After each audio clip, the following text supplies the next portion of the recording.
நாள் இருந்தேன் கருவறையில், பல நாள் கிடந்தேன் சிறையறையில்.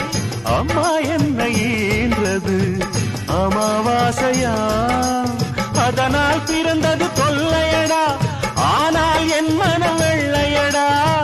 பட்டபாடு யாவுமே பாடந்தானடா. ஒரு பூந்தோட்டமா வாழ்க்கை, இல்லை போராட்டமே வாழ்க்கை. ஒரு பூந்தோட்டமா வாழ்க்கையா, இல்லை போராட்டமே வாழ்க்கை. வானத்தை பார்த்தேன், பூமியை பார்த்தேன், மனுஷனை இன்னும் பார்க்கலையே. அடபல நாள் இருந்தேன் உள்ள, அந்த நிம்மதி இங்கில்ல. உள்ள போன அத்தனை பேரும் குத்தவாளி இல்லீங்க, வெளியே உள்ள அத்தனை பேரும் பொன்னன் காந்தி. Download ShareChat.